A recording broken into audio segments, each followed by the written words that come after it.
Guys, I'm bringing you behind the scenes to check out today's video sponsor, Kemimoto. They sent me these tactical gloves to try out for today's video, which I will be doing. Wow. Basically, these things have padded knuckles. They are padded enough, yet tactile enough to be able to load magazines, change batteries, even compatible with touchscreens.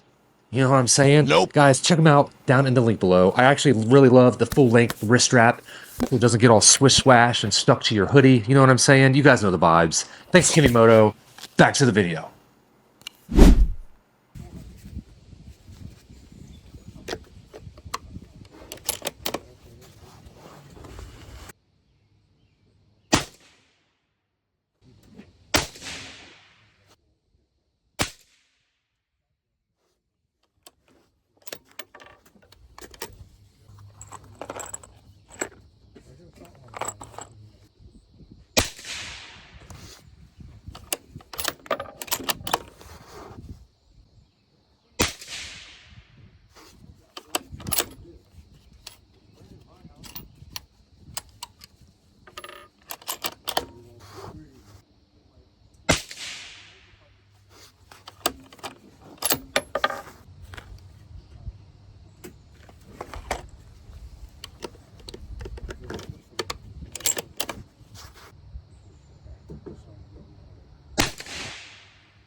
Guys, what's up? Welcome back to the Dirtbag Outdoors YouTube channel. Thank you for tuning in to check it out. We got the pawn shop $100 rifle right here in front of us. After a few minor upgrades, nothing crazy, y'all. We're gonna go over it now. I don't even know where we left off in the process, but I'm gonna tell you exactly what I did now, and then we're gonna get into the results. All right, kind of before and after. I still have a part 2 of 200 yards to do, which you'll see here in just a second.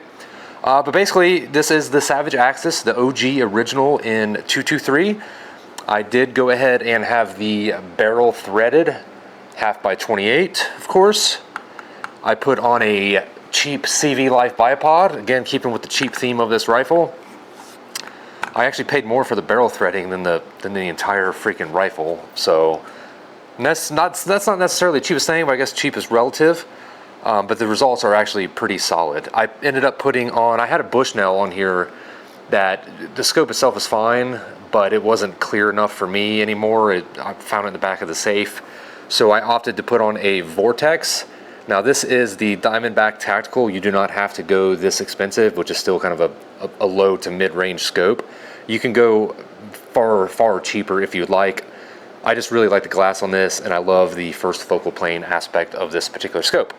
So, mounted that thing on there, and I went ahead and cut the trigger spring in this bad boy. I took off a few coils, a little bit at a time, little bites at a time, super easy to do. And it's not quite as good as the spring kit you can buy, but it's pretty close. It's pretty close, especially for free. So, if it's free, it's for me, you know what I'm saying? And then we shot it. I've been shooting it with the Silencer Co. Hybrid 46. Absolutely love it. I can put this thing on pretty much anything. And without further ado, let's just go ahead and jump into the results, okay? You guys don't want to be here all day. So first and foremost, part 1. Again, if I already went over this in the first video, I apologize. I don't think I shot it yet, though. We have 4-shot groups. We did PMC, Wolf, Tragitech, and Unlimited Ammo, okay? We averaged a 1.15-inch group in its stock configuration. So, not ideal. Some of them were in the same hole, and then a couple of flyers. That could be because of the bad trigger. The trigger in these things factory are pretty atrocious. It is what it is, but for free, a little snip snip, you got a pretty solid trigger actually. And then, after all this stuff, shooting it suppressed, nothing else has changed, the exact same ammo.